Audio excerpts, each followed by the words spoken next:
قرآن مجید میں اللہ تعالیٰ فرماتے ہیں والفجر وليال عشر والشفع والوتر واللیل اذا یسر هل فی ذلک قسم لذی حجر. قسم ہے فجر کی اور 10 راتوں کی اور جفت اور طاق کی اور رات کی جب وہ چلتی ہے، یقیناً اس میں عقل والے کے لیے بڑی قسم ہے. 10 راتوں سے مراد ذوالحجہ کا پہلا عشرہ ہے، پہلے 10 دن ہے جو انشاءاللہ کل سے شروع ہو جائیں گے. اور اگر مہینہ 30 کا ہوا تو پھر کب سے شروع ہو جائیں گے؟ پرسوں سے شروع ہو جائیں گے. ٹھیک ہے، یہ دنیا کے سب سے بہترین دن ہیں. رسول اللہ صلی اللہ علیہ وسلم نے فرمایا دنیا کے دنوں میں افضل ترین دن 10 دن یعنی عشرہ ذوالحجہ ہے. یعنی پورے سال میں سب سے زیادہ امپورٹنٹ ڈیز کون سے ہیں؟ ذوالحجہ کے پہلے 10 دن. لہٰذا ان 10 دنوں میں جب انسان کوئی بھی نیک عمل کرتا ہے تو وہ نیک عمل بھی اللہ تعالیٰ کو باقی دنوں میں کیے ہوئے نیک عمل سے زیادہ پسندیدہ ہے.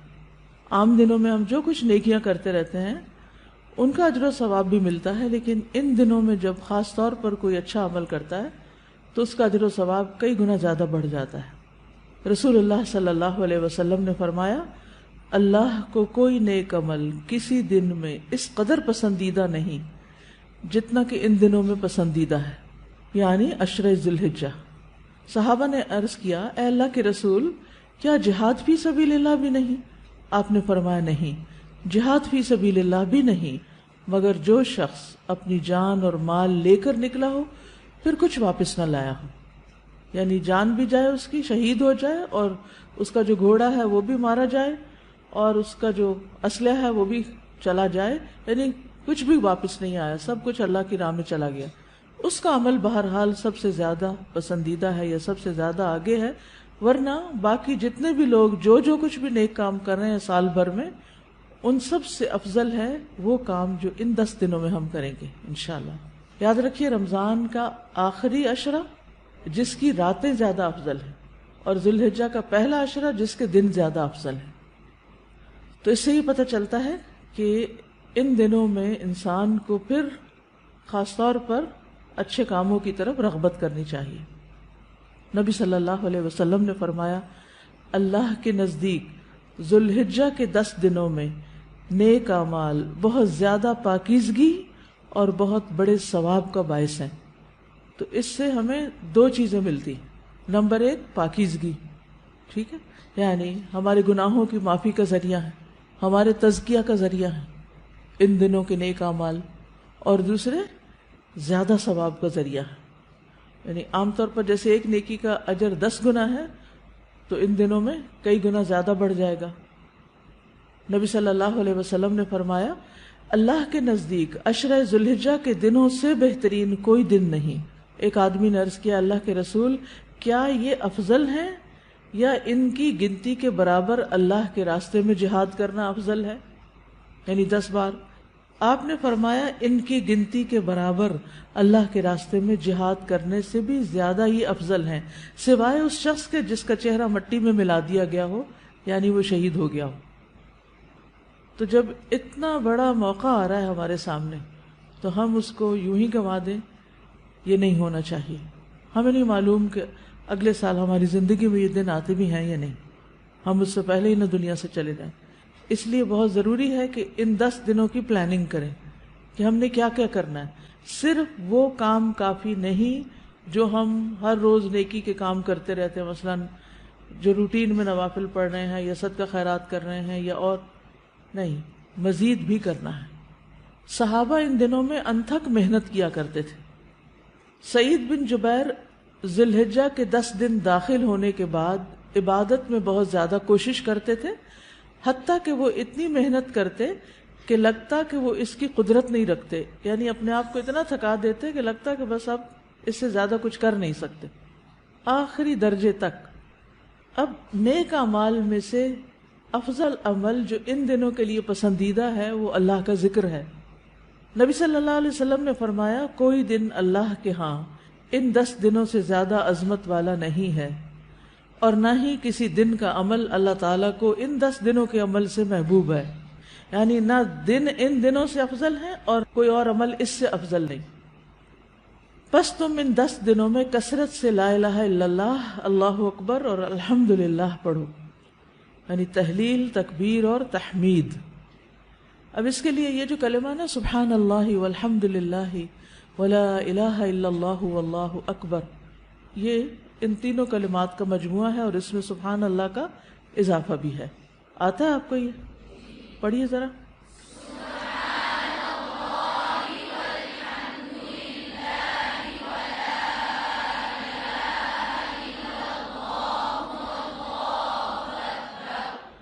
ٹھیک ہے، اسی طرح اللہ اکبر لا الہ الا اللہ واللہ اکبر وللہ الحمد۔ ٹھیک ہے، اس میں بھی تینوں چیزیں آ جاتی، الحمد بھی آ جاتی ہے، اللہ کی حمد بھی آ جاتی ہے، اور لا الہ الا اللہ اور اللہ اکبر بھی آ جاتا ہے۔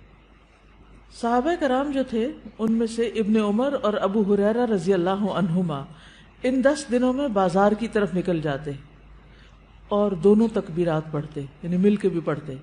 لوگ ان کی تکبیر سن کر تکبیر کہتے، یعنی یہ پڑھتے تو جو سنتا تو وہ بھی کہنا شروع کر دیتا۔ تو لوگ ان کی تکبیر سنتے کا کیا مطلب ہے کہ یہ تکبیرات اونچی آواز سے پڑھ رہے ہوتے تھے۔ آپ دیکھیں گھروں میں اکثر لوگ گنگناتے رہتے ہیں یا کچھ، تو گھروں میں بھی تکبیرات اونچی آواز سے پڑھیے، چلتے پھرتے اونچی آواز سے پڑھیے تاکہ دوسروں کو یاد آ جائے۔ اونچی آواز سے پڑھنے کا مقصد اصل میں کیا ہے؟ یاد دہانی، کہ دوسرے لوگ بھی پڑھنا شروع کر دیں۔ بچوں سے پڑھوائیے۔ اسی طرح کلاس روم میں جیسے صبح آئے ہیں آپ، کلاس شروع ہونے سے پہلے تکبیرات پڑھ لیجئے، پھر ہر کلاس ختم ہونے کے بعد، اس سے پہلے تو وہ لگا دی جاتی ہیں تو ہم کہتے ہیں تکبیرات لگا دیں۔ تو اب آپ سے ریکویسٹ ہے کہ تکبیرات پڑھیں، لگا نہیں دیں بلکہ پڑھیں، خود پڑھیں۔ ٹھیک ہے، سننے سے بھی ریمائنڈر ہوتا ہے لیکن خود پڑھنا بھی ضروری ہے، تو خود پڑھیں۔ تو آپ سب لوگ اس کی پابندی کریں گے۔ اگر ٹیچر بھول جائے تو آپ یاد کرا دیں گے۔ اگر ساری کلاس میں سے صرف ایک کو بھی یاد آ جائے تو اونچا پڑھنا شروع کر دے، باقی لوگ اس کو سن کے پڑھ لیں گے۔ 1 دفعہ 2 دفعہ 3 دفعہ جتنا بھی سہولت ہو، لیکن پڑھیں۔ پھر اسی طرح محمد بن علی جو تھے، ان صحیح بخاری میں آتا ہے کہ وہ نفل نمازوں کے بعد بھی تکبیر کہتے تھے، یعنی نفل نماز پڑھ کے، جیسے تہجد کے پڑھے یا چاشت اشراق کے پڑھے یا پھر اس کے علاوہ، تو وہ نفل پڑھ کے بھی تکبیر پڑھتے تھے۔ اسی طرح عورتیں بھی تکبیرات پڑھتی تھی۔ عمر رضی اللہ عنہ منا میں اپنے خیمے کے اندر تکبیر کہتے تو مسجد میں موجود لوگ اسے سنتے اور تکبیر کہتے، اور بازار والے تکبیر کہتے، یہاں تک کہ سارا منا تکبیرات سے گونج اٹھتا۔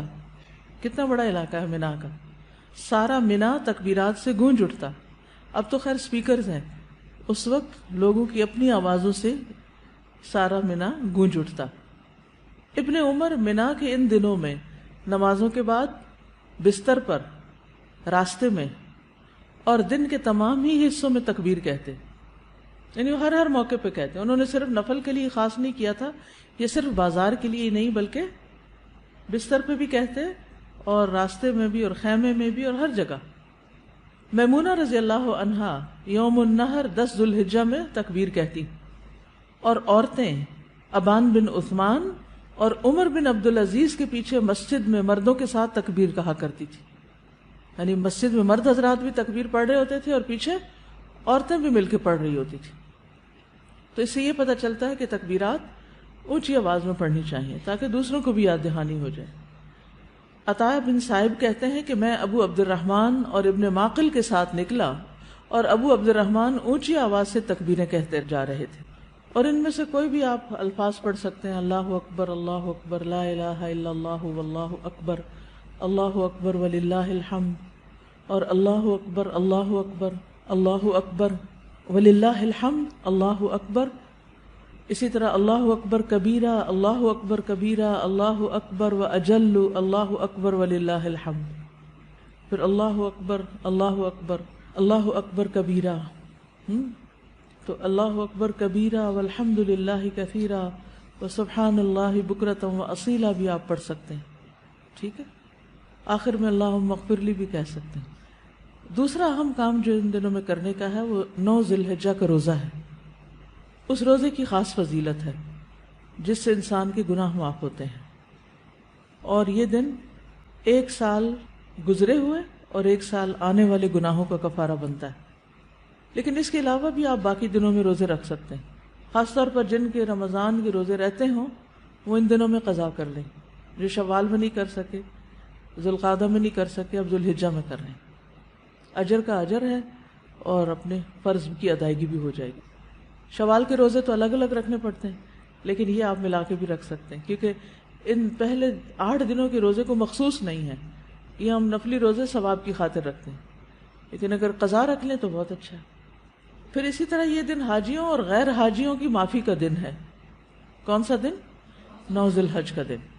صحیح ترغیب کی حدیث ہے، نبی صلی اللہ علیہ وسلم نے فرمایا تمہارا دوپہر کے بعد عرفات میں کھڑے ہونا تو اللہ تعالیٰ آسمان دنیا پر نازل ہوتا ہے اور فرشتوں سے تم پر فخر کرتا ہے.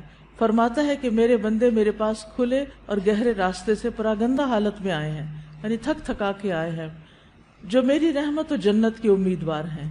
بس اگر تمہارے گناہ ریت کے ذروں یا بارش کے قطروں یا سمندر کی جھاگ برابر بھی ہوں تو میں انہیں بخش دوں گا. میرے بندوں لوٹ جاؤ، تم بخشے بخشائے ہو. اور ان کی بھی مغفرت ہے جن کی تم نے سفارش کی. یعنی جو لوگ حج پہ گئے ہوئے ہیں، اگر وہ آپ کے لیے دعا کریں تو وہاں نہ صرف یہ کہ ان کی بخشش ہوگی بلکہ باقی لوگوں کی بھی بخشش ہوگی. اور خصوصاً آگ سے رہائی کا دن ہے. حضرت عائشہ کہتی ہے کہ رسول اللہ صلی اللہ علیہ وسلم نے فرمایا اللہ سبحانہ و تعالی عرفہ کے دن سے زیادہ کسی دن اپنے بندوں کو دوزخ سے آزاد نہیں کرتا، اور اللہ اپنے بندوں کے قریب ہوتا ہے. پھر فرشتوں کے سامنے اپنے بندوں پر فخر فرماتے ہوئے فرماتا ہے کہ یہ سارے بندے کس ارادے سے آئے ہیں. حالانکہ اللہ تعالیٰ کو خود بھی پتا ہے، لیکن اللہ تعالیٰ خوش ہو کے ایک طرح سے پوچھتے ہیں کہ یہ کیوں آئے ہیں. فرشتوں کی گواہی بھی شامل ہو جاتی کہ یہ سب اللہ کی بخشش حاصل کرنے کے لیے آئے. اور پھر ساری فضیلتیں 9 ذی الحجہ پہ ختم نہیں ہو جاتی، بلکہ 10 ذی الحجہ جو ہے، جو عید کا دن ہے، وہ بھی بڑی فضیلت والا دن ہے. اور اس دن جو بہت اہم کام کیا جاتا ہے وہ کیا ہے؟ قربانی. تو مجھے امید ہے کہ آپ سب نے قربانیوں کا بندوبست کر لیا ہوگا. اگر ہر شخص الگ الگ نہیں کر سکتا تو مل کے بھی، اکٹھے ہو کے بھی قربانی کر سکتے، کیونکہ جان کا صدقہ تو کبھی بھی کیا جا سکتا ہے. تو عام دنوں میں کرنے کے بجائے ان دنوں میں انسان کر لے، ان دنوں میں پیسے جمع کرا لے.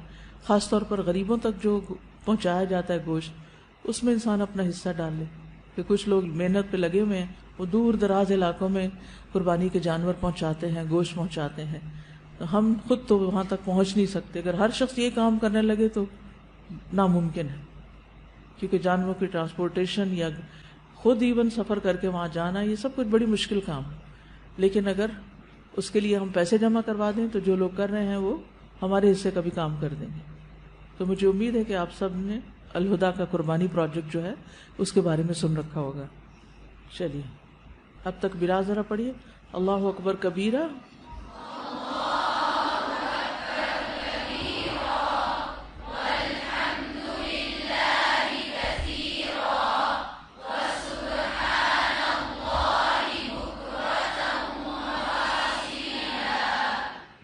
جو آپ کی کلاس میں تکبیرات لگتی ہیں وہ بھی ایک دفعہ پڑھ دیجیے.